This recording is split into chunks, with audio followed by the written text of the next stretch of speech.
What happens when you take one of the visionary minds behind global gaming phenomenon Candy Crush and apply it to revolutionizing research with cutting-edge AI?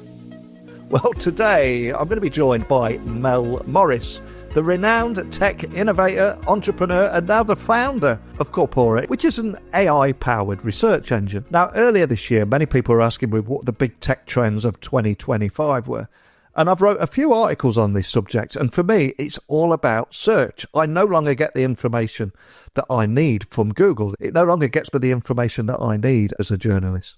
And we have seen the rise of new services such as Perplexity out there that make life a little bit easier. And even the Google CEO recently said search will change profoundly in 2025. So I think there's big things happening in search this year. And that's one of the many reasons I invited Mel onto the podcast today. And while many will know Mel for his success in gaming and his time as the Derby County owner, something very close to my heart as a lifelong Rams fan, today we're going to be diving into the transformative power of technology. So in this episode, we're going to explore how Corpora is tackling the growing complexities of modern research by delivering unparalleled depth, clarity, and speed. With the ability to process millions of documents per second and immediately distill insights with full source attribution, I want to learn about how this new platform could disrupt fields from academia to medicine to journalism and even law. So on today's podcast, Mel is going to share his vision for the future and the digital reimagination of the Library of Alexandria, by offering real-time, actionable knowledge in an era of information overload. So, how will this game-changing technology impact the way that we work, the way we learn and innovate? And what inspired Mel to take on this ambitious new challenge? Well, let's get him on the podcast now and find out more. So, thank you so much for joining me on the podcast today, Mel. Can you tell everyone listening a little about who you are and what you do? Well, I'm into my now the sixth decade in technology. I started literally before I left high school at John Port. They'd actually had a computer donated to them there, and I started playing around with that as a part-time thing at a very tender age. So 6 decades now coming into technology. Most of that time has been actually as an entrepreneur creating and building tech businesses. There's a litany of those and some really big successes, Prevex, Udate, Webroot, all these are all companies that I've been intensely involved in. And of course, Candy Crush was another one which I provided the seed funding for and chaired the company from inception right the way through to it going public in 2014. And I'm glad you mentioned Candy Crush there, because I suspect for many people listening all around the world, you'll be forever known as that web entrepreneur who gained a large part of your fortune through that successful startup investment in King, the firm behind Candy Crush. But can you tell me a bit more about your origin story? What ignited your passion for technology and would put you on this road? Well, it started really, I suppose, as a sort of, I started working in a firm in Burton-on-Trent, Roebuck, you might have heard of the pork pie people. And I wanted to get into technology, and I was actually doing a decorating job, which was really boring. And one of the ladies there said to me, "You look pretty miserable." I said, "Well, I'm really looking to breaking into writing computer software. There's no opportunities here." And her husband happened to be a senior player at EW Bliss in Derby. And so I went for an interview there, and he said, "Well, why don't you take a couple of weeks holiday and come and see how you fare with us?" I said, "I'd love to, but I've used all my holiday allowance up. But I'm happy to sort of put in my resignation. I'll come for 2 weeks, and I understand if at the end of it there's no job. That's the way it is." So I started there, and I was fortunate that the guy I was working for, a guy called Jed Dunkel, was a really, really super hot kid in terms of computer technology. And I was able just literally to learn so much from him in my early career. And then I ended up having a knack for writing computer software. And that stayed with me for quite a while. I moved to the States in 1981 for 4 years, working for Wang Computers. And I became a troubleshooter over there for performance issues with Wang technology. And that sort of obsession, I suppose, for performance optimization set the pattern for the rest of my tech career, basically. What a great story. And I think for many other people listening, including myself, as I was born and raised in Derby, and my dad gave me that mantle of becoming a Derby County fan for the rest of my life, was the time that you spent at Derby County. And when I think about your time now, I always think back to an interview with Noel Gallagher. And I remember him saying that fans were always saying to him, Oasis fans were saying, why don't you invest in Man City? And he said, I tell them every time I've worked hard my entire life, not for you lot to start throwing crap at my windows after a 0-0 draw at York. So as a Derby County fan, I know you've had a lot of stick, but I think one aspect of your story that doesn't get mentioned as much is the fact that you invested and lost 200 million of your own money trying to take Derby County into the Premier League. So looking back as a Derby fan yourself, what do you take away from that entire experience? Fine margins. We got to the playoffs, as you know, several times during my time at the club, and we failed on the last hurdle. And, the thing that I don't think people quite realize in investing or owning any form of club of Derby size in the Championship, and that's that you've pretty much got to write a cheque for £1 million every month just to keep the lights on. Yeah. Obviously, that would be a podcast episode on its own, but this is a tech podcast. I want to talk about technology with you today. And you've entered a new chapter with Corpora.AI. So can you tell me a little bit more about what it is, what sets itself apart from traditional search engines and other AI tools that are being delivered out there? Because I think the world of search is dramatically changing right now. But what is it that you're doing and what are you doing differently here? Well, search is changing. And I've long said the following phrase that search doesn't scale, and everyone looks at me as though I'm crazy. But what I mean by the fact that search doesn't scale is it doesn't scale for the human, it doesn't scale for the user, because, there's so much information out there. The amount of information you can glean from the top 10 links on Google is pretty limited. Yeah. And of course, now we've seen ChatGPT coming along and indeed other models as well. And these technologies are pretty good at giving you an overview.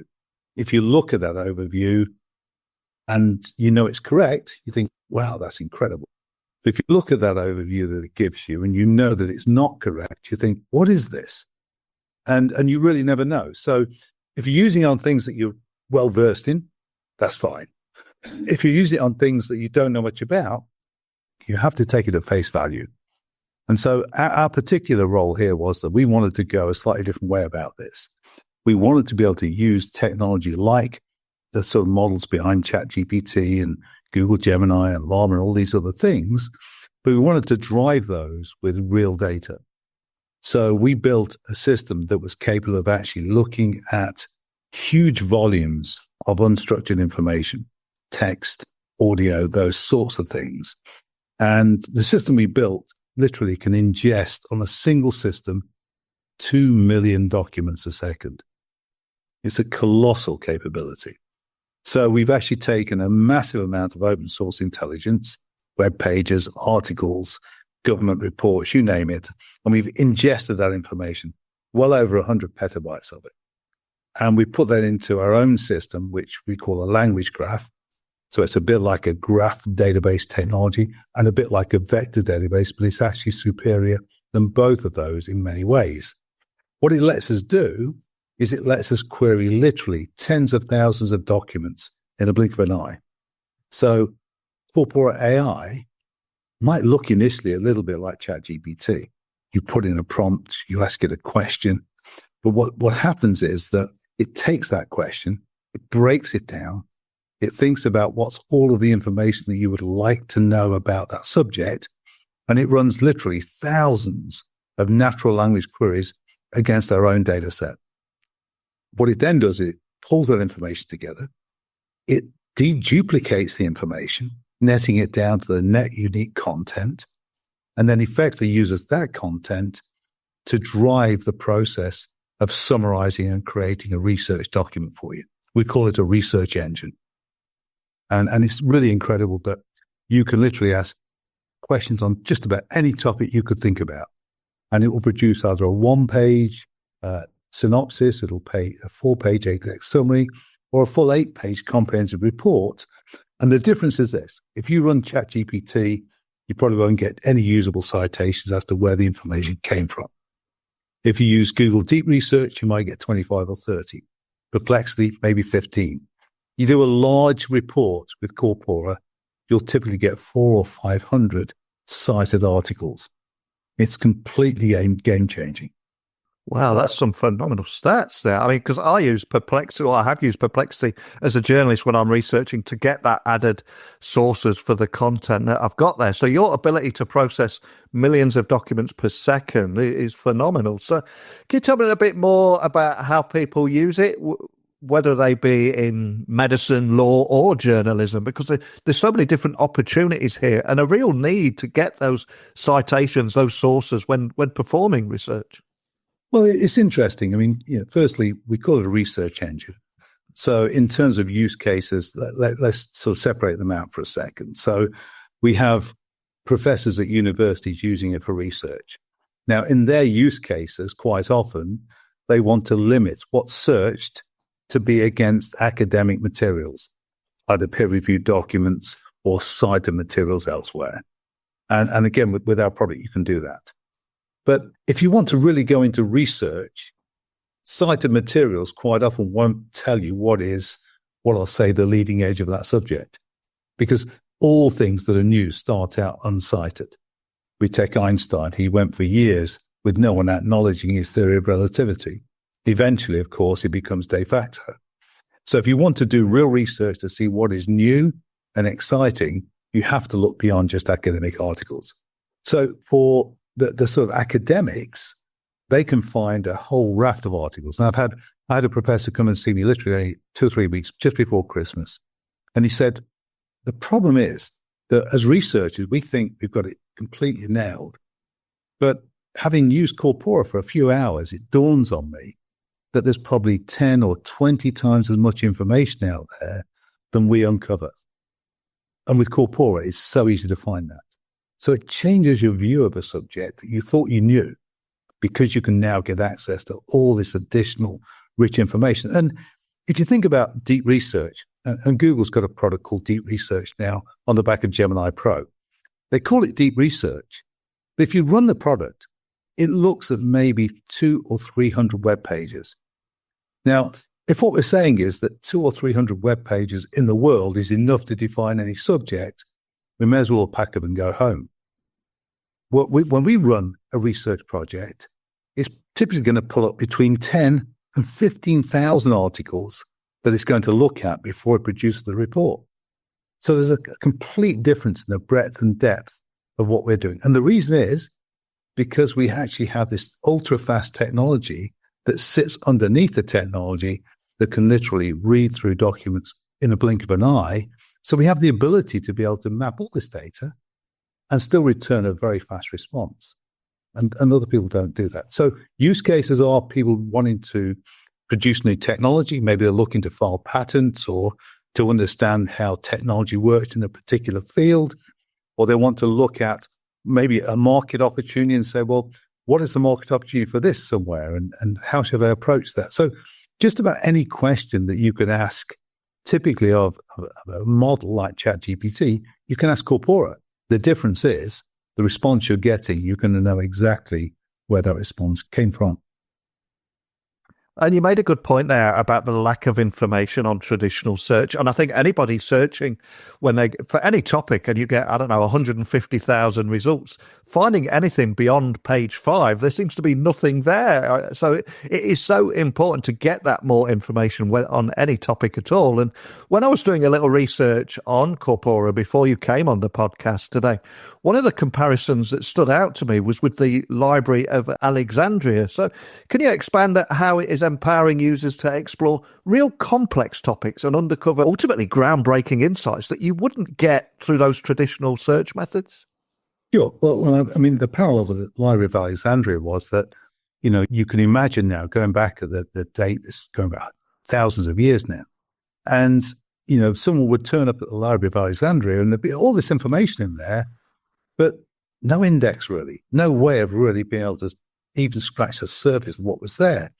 And we've reached that same point now with the internet today, that whether we use Google or Perplexity or these tools, we're still actually only looking at literally the tip of the iceberg. And so with Corpora, we're actually taking you beneath the surface with an ability to really understand the information. So we have one company who's been looking to help develop their technology. And they've got a rather exotic piece of electronic technology. And they wanted to understand, well, how different are we compared with what's out there? So they run a real series of searches, and some of these case studies are on LinkedIn today. And they understood straight away just how different what they were doing was, but also the touch points with other technology that might be, let's say, parallel to what they're doing and could actually help them actually further where they go. So you can do some incredible things with this. Examples are that Corpora will let you research articles in a foreign language, but produce the output for you in English. So you can literally do things like the Russia-Ukraine war. And you can say, well, okay, I want to look at what the English source documents say about that. And I want to look at what the Ukrainian written documents say about that, or the Russian ones. And you can do all of those things with the output in whatever language you choose to pick. So in this scenario, what we're trying to do is provide access to information that you might otherwise not have seen. So if you're a medical practitioner and you know pretty well what's available in the UK and what's been certified over here, but it might be useful sometimes to look in Italy and look at just all the research in Italian documents, because if it's certified over there, the chances are that there's probably going to be certification over here at some point soon. So those sorts of abilities to be able to look under the surface, to be able to look at things that traditional search and these other products don't let you do is a really phenomenal part of what Corpora is about. And for every academic out there, there's what I call the casual, almost curious inquirer. You know, when you know that you can ask questions about anything, if you go into a meeting in, let's say, 10 minutes' time, with Corpora, you could go to that meeting having known nothing about the subject and actually probably go there in a pretty informed position, literally in the space of 1 or 2 minutes. And I think finding information online it's desperate for a change. It's been arguably to blame for so much polarization we see there, because nuance and context is often lost. I recently read Meta have announced that they're going to be pushing political content that they haven't done before. And Google have been accused in the past of determining what information or narratives get featured on that page one when you're searching for information. So transparency and credibility is so important in any research process. So how do you approach this, particularly with features like source attribution, verifiable content, and ensuring that all sides of any information is present there? How do you approach something like that? Well, we try and have an unbiased view in terms of how our technology works. So our technology is effectively trying to understand your question, trying to functionally decompose that into its constituent components, and then goes out and uses natural language queries against each of those, and then compiles that and uses a weighted model, therefore, to give you not only one citation link, but several that will allow you then to verify the authenticity or the veracity of the information that's presented to you. We're not making an opinion on this thing. We're not trying to bring a bias. And unlike search engines where they have to basically bring back documents that they think are the best match, the problem with things being the best match is that it brings a lot of repetition. So you're not going to see the diversity of messaging out there, because we can look at literally 50 to 100 times as many source documents. We're always taking in a broader perspective. So you will get more of the fringe discussion points and the counterbalancing views than you would do with other technology. But ultimately, it has to be the user or the viewer's choice as to whether they want to believe that source of the material. If the product doesn't give you the source to look at, you have no idea where it came from. But if you have the ability to follow the citation, to read the source material, you at least have an ability to be able to say, well, I trust this source. It's credible, and therefore I'm going to believe what's being said here. But, as we all know, as the internet grows, AI is going to be both a blessing and a curse. Because whereas AI is going to help us pick through mountains of information, it's also going to be the biggest generator of mountains of information. The catch is, it's not going to be generating much new information.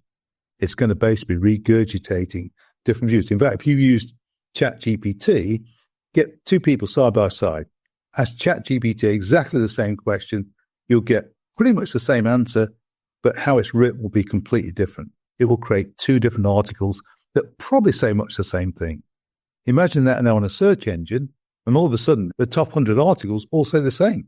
They look different, they say it differently, but they say exactly the same message. And some of the features that really stood out for me, because I'm a bit of an impatient user that wants information, I need access to those citations very quickly, is that how you provide real-time updates, and most importantly of all, near zero latency.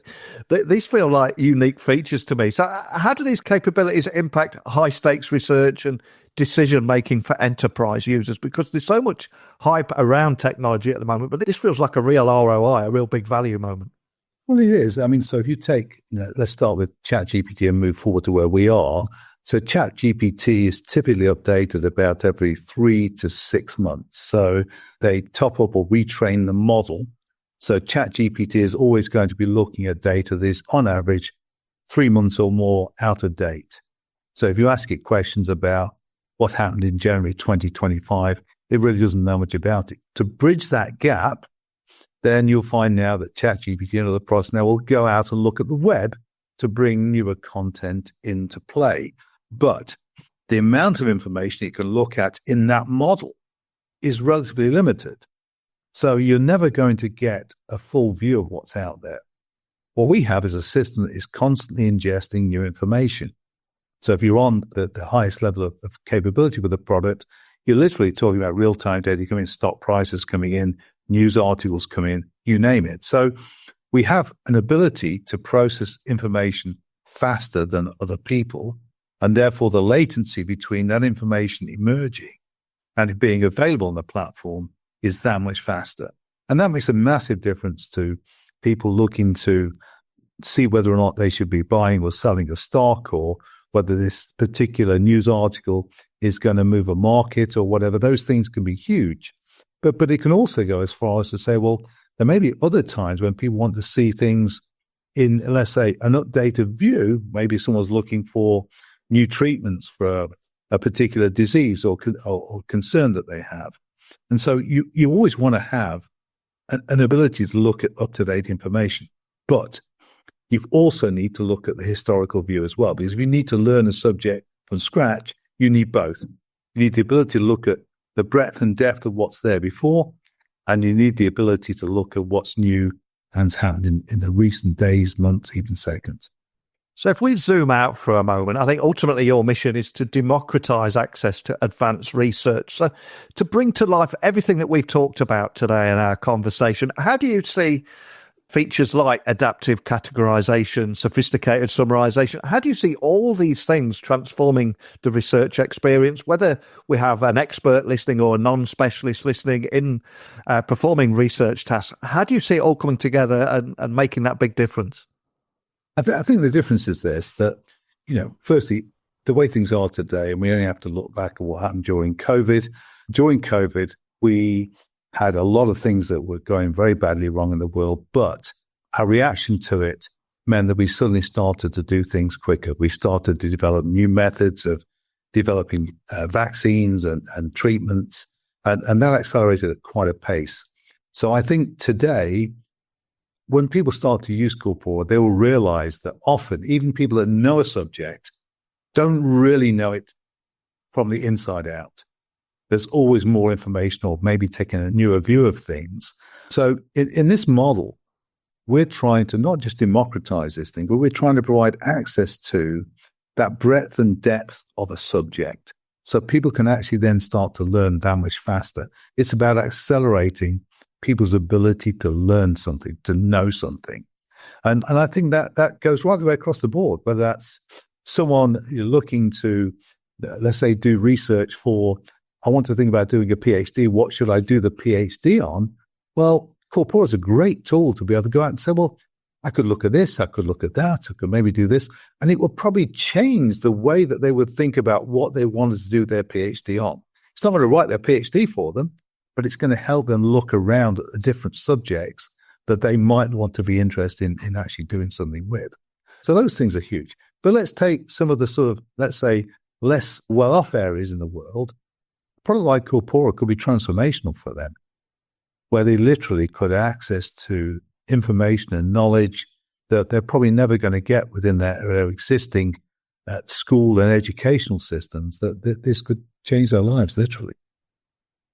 And we started the podcast today talking about your origin story, what put you on this path. And throughout our conversation, we have been very forward-looking, looking into the future. And of course, none of us are able to achieve any degree of success without some help along the way. So a question I'd love to ask you here, you've experienced so much success. Is there a particular person that you're grateful towards who maybe saw something in you, invested a little time in you, helped you get you where you are, that we can give a little thank you or shout out today? Is there any person or people that you'd like to give that shout out to? There are lots, but there's two in particular. So the first one sadly passed away a couple of years ago, having had COVID. And one of my best friends was a guy called Jeff Shingles, CBE. Jeff Shingles was the founding, if you like, employee of Digital Equipment in the UK. And he ran that business from, I think, something like about 8 employees to about 4,000 people and many billions of pounds of turnover. And he had such a following. Anyone who worked at Digital would know his name instantly. And he just was a wealth of common sense that was fantastic. And I remember one meeting that we had as a board meeting of a company I had that was in really bad trouble because of the property crash of 91, 92. And he turned to the meeting and he said to the CFO, what do the banks normally do when you get to this position? And the CFO said, well, they normally take you to the wall to make sure they've got the best deal they can. And Jeff just turned to the meeting and said, in that case, then let's start building walls. And it was lost on many of the other board members, but you can understand exactly how profound that was, because you changed the way you look at things.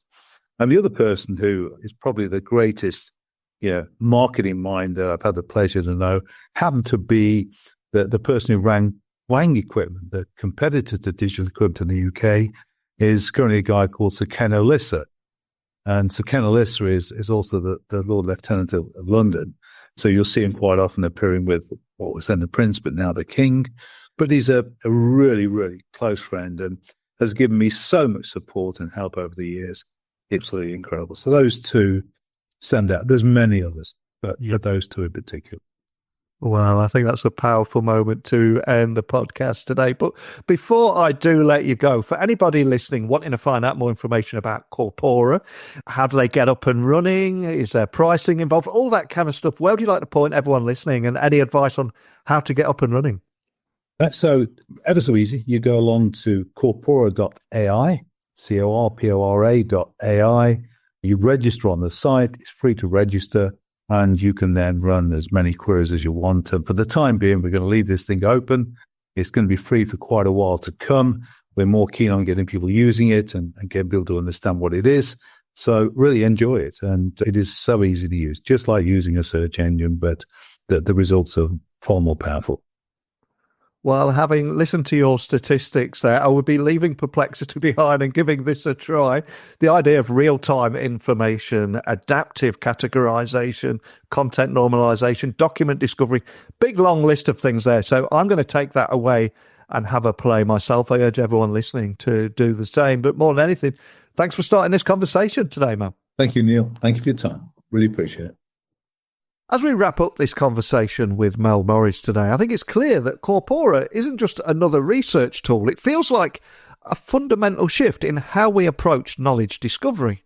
From the ability to deliver real-time sourced insights to its potential to transform entire industries, I think Corpora could have a lasting impact on how individuals and organisations navigate today's complex information landscape. There's a lot of digital noise out there. Mel's journey from the success of Candy Crush to the latest venture that we're talking about today shows a remarkable ability to spot opportunities where technology can make a real difference. But over to you. I'm going to ask everybody listening a question here, and I would love for you to get straight back to me. Has your search habits changed? No matter what your job, what your age, if you need an answer to a question or you need information or you're performing research, are you still going into Google and simply Googling it? Or do you feel the need for more? Is ChatGPT, for example, is that allowing you to see a bigger picture and taking you away from things like sponsored ads and giving you more in-depth information? And has that led you to other platforms, Claude, Google, Perplexity? There's so many more emerging ways of searching. And I think even our smartphones are now going more conversational search through AI rather than typing into a box to ask Google a question. So much going on here, so many big changes. So how is your searching methods evolving? And will you be checking out Corpora? Me personally, I love just going out there and having a play with these things. People always say with AI, oh, what shall I do? It's all a bit overwhelming. It's daunting. For me, I say just, if it's free, go out there, have a play with it, get using it. What do you notice difference? So I'm going to go check out Corpora. I urge you to do the same. It is free at the moment. It's out there for everyone to use. Let me know your thoughts, good, bad, and indifferent. I'm not here to promote it. I just want to hear how this world is evolving and how it impacts you, how it could impact your work. So please email me, techblogwriter@outlook.com. You can connect with me on LinkedIn, just at Neil C. Hughes. Equally, Twitter, Instagram, just at Neil C. Hughes. I'd love to hear your perspectives. This isn't a monologue, it is a dialogue. So please join the conversation. And if search isn't your bag, don't worry. I'm going to be returning again tomorrow with another topic around how technology is changing the way that we live, work, and even changing our world in some aspects. But I've taken up far too much of your time. So meet me here, same time, same place tomorrow, and we'll do it all again with a different guest. Speak to you then. Bye for now.